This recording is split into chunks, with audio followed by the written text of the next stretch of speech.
بسم الله الرحمن الرحيم.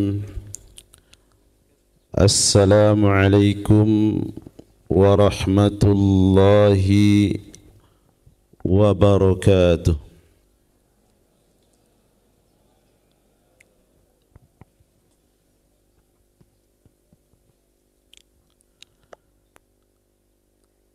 الحمد لله رب العالمين، وبه نستعين على أمور الدنيا والدين، والصلاة والسلام على أشرف الأنبياء والمرسلين وعلى آله وأصحابه ومن سار على نهجه إلى يوم الدين.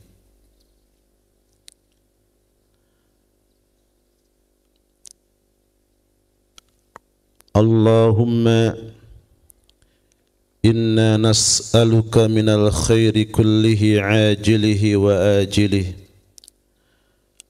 ما علمنا منه وما لم نعلم، ونعوذ بك من الشر كله عاجله وآجله ما علمنا منه وما لم نعلم. اللهم إنا نسألك ما سألك عبدك ونبيك محمد صلى الله عليه وسلم، ونعوذ بك مما استعاذك منه عبدك ونبيك محمد صلى الله عليه وسلم. اللهم إنا نسألك الجنة وما قرب إليها من قول أو عمل، ونعوذ بك من النار وما قرب إليها من قول أو عمل. Ya Allah, kami memohon kepadamu berbagai kebaikan, baik yang segera atau perlahan tapi pasti akan datang, baik yang kami ketahui maupun yang kami tidak ketahui. Kami juga memohon kepadamu ya Allah, berlindung kepadamu dari berbagai kejahatan dan keburukan, baik yang sekarang maupun yang akan terjadi, baik yang kami ketahui maupun yang tidak kami ketahui. Ya Allah, kami memohon apa yang dimohonkan oleh hamba dan utusanmu Muhammad sallallahu alaihi wasallam. Kami pun berlindung kepadamu ya Allah dari hal yang diminta perlindungan oleh hamba dan Rasulmu Muhammad sallallahu alaihi wasallam. Kami memohon surgamu yang indah dan mempesona, dan hal-hal yang mendekatkan kami kepada surgamu. Kami pun berlindung kepadamu ya Allah dari api neraka dan hal-hal lainnya yang bisa menjerumuskan kami kepada api nerakamu. Allahumma inna nas'aluka an tarzuqa abna'ana wa talamidhana al-khaira wal barakat, wa an tubarikahum wa an tahfazahum wa an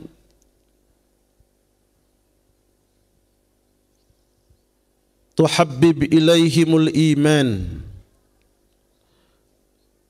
wa tuzayyinahu fi qulubihim wa an tukarrih ilaihimul kufra wal fusuq wal isyan waj'alhum minar rasyidin wa an tarzuqna birrahum.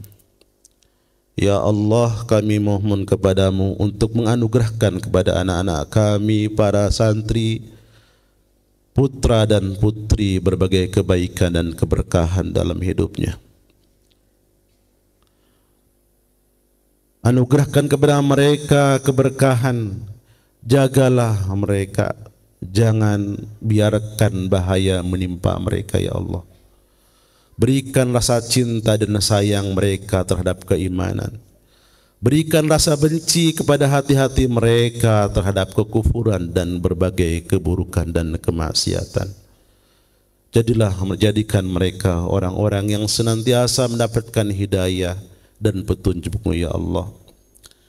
Anugerahkan kepada kami, kepada orang tua mereka semua bakti dan kasih sayang mereka ketika mereka beranjak dewasa.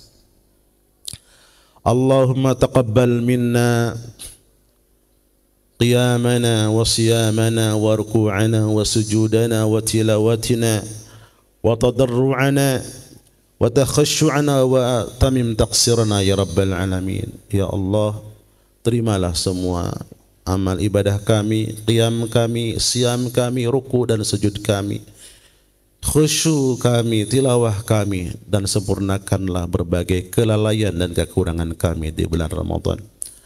Amma ba'du. Yang saya hormati, semoga Allah muliakan para dewan guru, ustadz dan ustadzah, tenaga kependidikan Pondok Pesantren Husnul Khotimah, dan yang kami banggakan, semoga Allah muliakan seluruh santri putra dan putri khususnya yang hadir pada pagi hari ini. Sungguh merupakan kebahagiaan bagi kami ketika antum-antuna sampai di pondok pesantren dalam keadaan sehat walafiat, dalam keadaan berkah dan tepat waktu. Kita berharap mudah-mudahan awal yang baik ini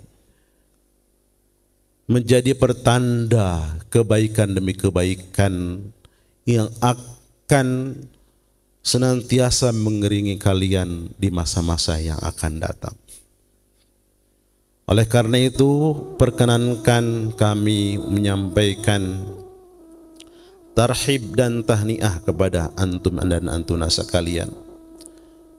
Pertama, kami sampaikan ahlan wa sahlan wa marhaban. Selamat datang kembali di Pondok Pesantren Husnul Khotimah. Setelah kurang lebih 3 pekan kalian mengalihkan sejenak kegiatan ke rumah dan ke kampung halaman kalian masing-masing. Semoga liburan yang sederhana tersebut mampu mengembalikan motivasi dan semangat kalian untuk berjuang menegakkan agama Allah Subhanahu wa taala lewat talabul ilmi. Percayalah bahwa keberadaan kalian di sini hakikatnya kalian sedang berada di antara taman-taman surga Allah Subhanahu wa taala. Rasulullah sallallahu alaihi wasallam bersabda, "Idza marartum bi riyadil jannati farta'u." Qalu wa ma riyadul jannati ya Rasulullah? Qal hilakudz dzikri. Apabila kalian lewat di taman-taman surga Allah Subhanahu wa taala di dunia, maka singgahlah, ambillah kesempatan yang berbahagia, yang berharga tersebut. Para sahabat bertanya, apa yang dimaksud dengan taman-taman surga dunia itu wahai Rasulullah? Rasulullah menjawab, halaqah zikir. Termasuk di antaranya para ulama menyebutkan min hilaqidz zikri majalisul ilmi. Di antara halaqah zikir adalah majelis-majelis ilmu. Oleh karena itu, mari kita kokohkan kembali niat dan motivasi kita hadir di Pondok Pesantren Husnul Khotimah ini untuk mengharap ridha dan hidayah Allah Subhanahu wa taala. Yang kedua, tentu juga menyampaikan tahniah. Taqabbalallahu minna wa minkum salihal amal wa kullu amin wa antum bi khair. Semoga Allah Subhanahu wa taala menerima seluruh amal ibadah kita semuanya di bulan Ramadan. dan semua mudah-mudahan dalam keadaan baik, berkah sepanjang tahun sampai kita dipertemukan kembali oleh Allah di Ramadan yang akan datang. Amin ya rabbal alamin.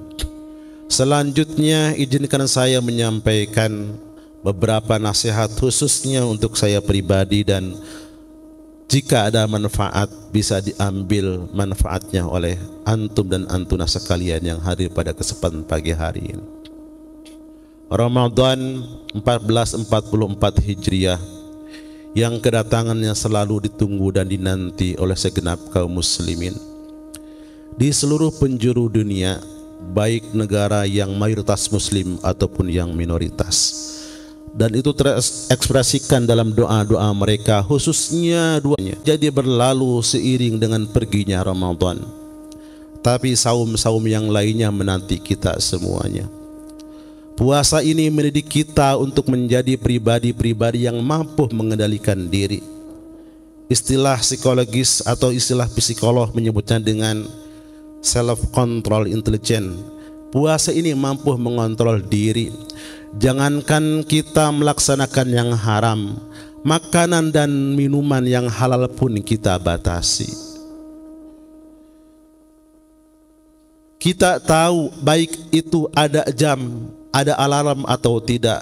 Ketika ada yang salawat atau ada kita mendengar yang ada yang menyampaikan imsak menjelang adzan subuh, kita otomatis berhenti dan kita tidak berani makan dan minum, terkait dengan pengendalian diri supaya kita menjadi orang yang disiplin.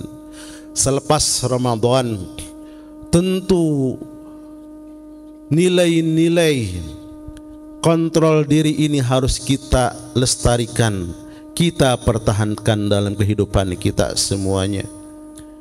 Dan oleh karena itu Rasulullah Shallallahu Alaihi Wasallam memfasilitasinya dengan saum-saum yang lainnya di luar Ramadan, termasuk diantaranya adalah 6 hari di bulan Syawal ini. Bahkan Rasulullah menyampaikan, memotivasi kita semuanya dengan hadis yang luar biasa. Man shoma Ramadhana thumma atba'ahu sittan min Syawal kana kasiyamid dahri. Barang siapa orang yang berpuasa di bulan Ramadan kemudian diikuti 6 hari di bulan Syawal, laksana dia puasa selama setahun. Kemudian puasa-puasa yang lainnya, saum al-itsnain wal khamis wa ayyamil bid, saum hari Senin, hari Kamis, hari-hari terang, tanggal 13, 14 dan 15 setiap bulan Komariah. Dan ini sunnah Rasulullah Shallallahu Alaihi Wasallam, bahkan menjadi kewajiban bagi umat-umat terdahulu. Sebagaimana kalian ketahui dulu, syariat siam ini tidak seperti yang kita laksanakan seperti sekarang ini 29 hari atau sebulan penuh 30 hari. Dulu umat-umat sebelum Nabi Muhammad SAW kewajiban puasa itu hanya 3 hari setiap bulannya, kali 12 bulan, artinya tetap kewajibannya 36 hari setiap tahunnya.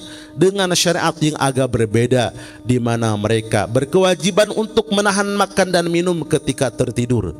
Kalau setelah Isya kemudian mereka tertidur, bangun jam 12 malam, maka tidak diperkenankan lagi untuk makan dan minum. Kemudian mereka baru bisa berbuka puasa ketika awan merah itu sudah hilang, dan itu diprediksikan kira-kira jam 8 malam. Banyak para sahabat yang merasa keberatan luar biasa, walaupun hanya 3 hari setiap bulannya. Namun karena syaratnya sedikit berbeda, tidak boleh makan dan minum ketika sudah tertidur, dan baru boleh buka puasa ketika menjelang jam 8 atau ketika sudah jam 8 malam. Banyak para sahabat yang mereka berprofesi sebagai petani ladang, ketika pulang kerja sore hari menjelang azan Isya atau setelah sholat maghrib mereka layeh-layeh, capek, tiduran, kemudian ketiduran. Ketika tidur maka tidak diperkenankan bagi mereka untuk makan dan minum. Dan selanjutnya Kita semuanya alhamdulillah dengan syariat Nabi Muhammad SAW mampu menjalani itu semuanya dengan syariat yang lebih gampang dibanding dengan yang sebelumnya. Spirit saum ini yang mendidik kita menjadi pribadi-pribadi yang mampu mengontrol emosi, mengontrol jiwa kita, menjadikan kita disiplin, tidak kita berani berbuka sebelum pada waktunya. Harapannya kita bisa terapkan dalam keseharian kita semuanya. Sebagai santri, ada kesadaran diri untuk bangun lebih awal.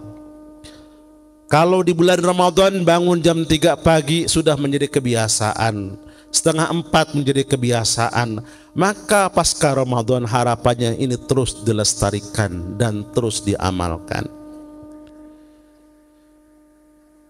Begitupun juga ketika suasana belajar masuk ke kelas, tidak harus menunggu di oprak-oprak atau dimobilisasi, tetapi ada kesadaran diri jauh sebelum bel masuk berbunyi sudah ada di lingkungan kelas masing-masing.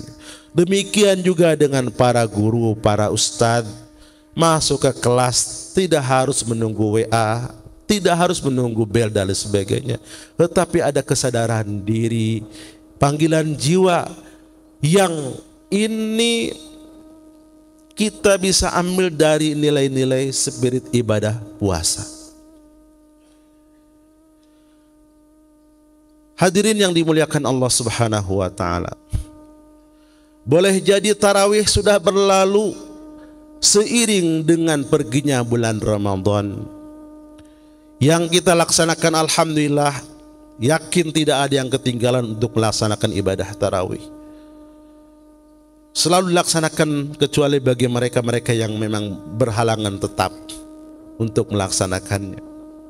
Begitu semangat kita melaksanakannya. Bahkan seolah sholat tarawih lebih wajib dibanding dengan melaksanakan sholat berjamaah lainnya.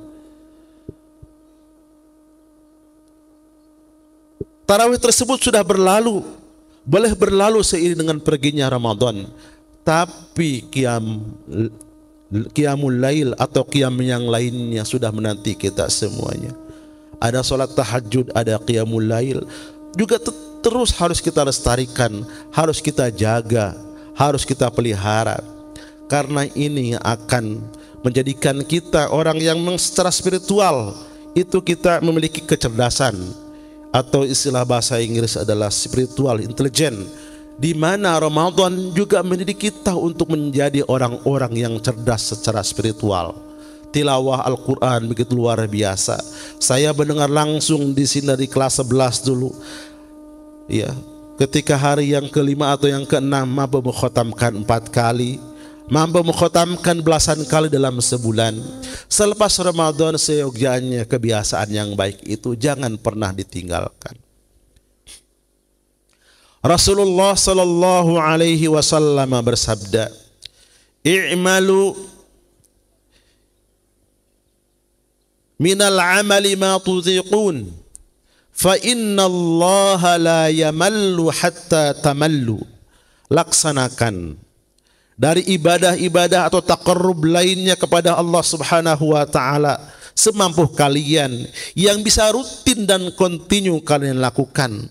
Ingat, sekecil apapun amal yang kalian lakukan, jika itu konsisten istiqamah kalian lakukan, kata Rasulullah, itu akan menjadi nilai luar biasa di hadapan Allah Subhanahu wa taala. Fa innallaha la yamallu hatta tamallu.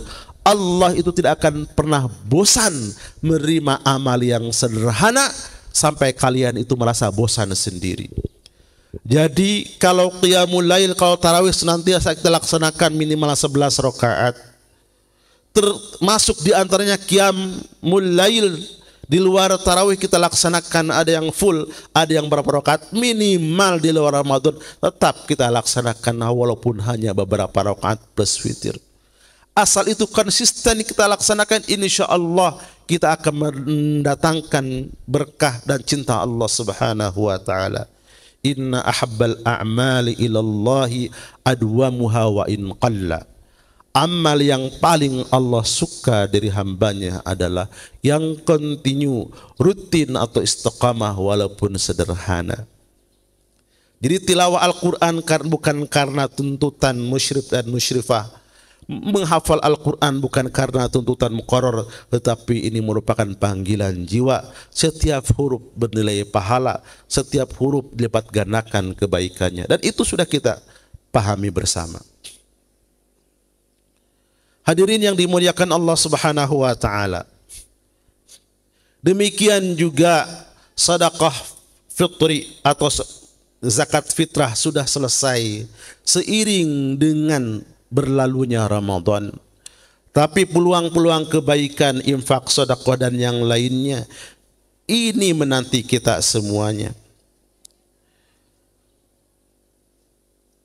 Ramadan bukan hanya mendidik kita orang yang berdisiplin, orang yang punya spiritual tinggi, kecerdasan spiritual, tapi Ramadan juga mendidik kita untuk menjadi orang yang secara sosial juga memiliki kecerdasan atau sosial intelijen. Puasa mendidik kita untuk merasakan bagaimana rasa lapar, rasa haus, dahaga yang boleh jadi dirasakan oleh saudara-saudara kita di belahan dunia lainnya, bukan hanya tahunan tetapi setiap hari. Kita diperintahkan oleh Rasulullah, oleh Allah Subhanahu wa taala untuk berbagi, berderma. Rasulullah SAW pun juga menganjurkan kita semuanya untuk berbagi makanan. Kemudian dipungkas dengan zakat fitrah, hukumnya wajib bagi orang yang mampu menyediakan cadangan makanan esok harinya, atau disebut dengan zakat fitrah itu untuk membersihkan jiwa kita semuanya. Karena yakin di bulan Ramadan banyak hal-hal kealpaan yang kita lakukan, disempurnakanlah dengan zakat fitrah. Maka sosial intelijen ini harus kita lestarikan, kita bina. Tidak ada lagi kata kalimat yang terucap yang tidak sebatasnya keluar. Puasa mendidik kita untuk tidak berkata-kata yang tidak baik, karena kalau kita lakukan membatalkan ibadah kita semuanya. Malam yada' qaula zur wal amala bihi falaysa lillahi hajatun fi an yada'a ta'amahu wa syarabahu. Barang siapa orang yang tidak menanggalkan perkataan buruk, perkataan dusta, perkataan jorok dan lain sebagainya, atau menyinggung perasaan orang lain, maka Allah tidak butuh meninggalkan makan dan minumnya. Ini mendorong kita untuk memiliki kepekaan sosial. Maka hari ini dan selanjutnya kita jaga dan pelihara ini semuanya, sehingga kelak insya Allah ya kita bisa dipertemukan kembali dengan Ramadan yang akan datang, dan kelak kita mendapat kebahagiaan hakiki ketika kita dipertemukan dengan Allah Subhanahu wa taala. Izinkan yang terakhir saya sampaikan hadis Nabi Muhammad SAW. Tidak akan saya sampaikan rinci satu persatu di syarah, tapi saya akan bacakan kemudian saya terjemahkan. Rasulullah bersabda, "Inna fil jannati ghurafan." Di surga kelak ini yang diperuntukkan bagi orang yang bertakwa itu, ada rumah yang terdiri dari berbagai ruangan. Tura zuhuruha min butuniha wa tura butunuha min zuhuriha. Dalamannya bisa terlihat dari luarannya, dan luarannya bisa terlihat dari dalamannya. Bukan berarti transparan, namun ini rahasia Allah Subhanahu wa taala. Kalau saya boleh ilustrasikan, boleh jadi kita memiliki ruangan rumah dan kita bisa ngecek di HP setiap sisi rumah, atas bawah sekalipun, atau mobil yang mewah misalkan dengan kamera 360 bisa kelihatan. Walaupun kita berada di dalam ruangan, bisa kelihatan seluruh sisi mobil. Demikianlah surga, bahkan lebih indah lagi. Kata Nabi, di surga kelak itu terdiri dari berbagai ruangan yang indah, lengkap dengan fasilitasnya dan pelayan-pelayannya. Para sahabat penasaran bertanya, qalu liman ya Rasulullah, bagi siapa surga itu disiapkan wahai Rasulullah? Kata Rasulullah, pertama, liman atobal kalama, bagi orang yang biasa menjaga ucapannya, tutur katanya baik. benar, tidak mengandung unsur kebencian dan kebohongan atau kedustaan. Yang kedua, liman ada masyam, surga yang begitu indah luar biasa itu dipersiapkan bagi orang yang biasa mendawamkan puasa, melanjutkan tradisi bulan Ramadan di bulan-bulan yang lainnya. Yang selanjutnya kata Rasulullah, liman absyas salam, bagi orang yang terbiasa menyebarkan salam kepada sesama. Yang ketiga, liman at'amat ta'am, bagi orang yang menyediakan makanan, berbagi, berderma terhadap saudara-saudaranya. Dan yang terakhir kata Rasulullah, liman shalla bil laili wan nasu niyam, surga yang begitu indah luar biasa diperuntukkan bagi mereka-mereka yang senantiasa melaksanakan qiyamul lail, di mana sebagian besar orang sedang tidur terlelap. Anak-anak sekalian yang Allah Subhanahu wa taala muliakan, mudah-mudahan kita termasuk orang-orang yang bertakwa ini, insyaallah, yang bisa mampu menjaga, melestarikan nilai-nilai spirit tadi terkait dengan self, ya, intelijen, mampu kita memiliki kecerdasan pribadi, mampu kita menjadi pribadi-pribadi yang mampu mengendalikan diri. Yang kedua, kita mampu memiliki spiritual intelijen, ketika kita mampu melestarikan nilai-nilai spiritualitas. Yang terakhir, kita peka terhadap sosial atau memiliki sosial intelijen. Demikian hal yang bisa saya sampaikan, semoga bermanfaat. Mohon maaf atas segala kekhilafan, tutur kata yang kurang berkenan. Wassalamualaikum warahmatullahi wabarakatuh.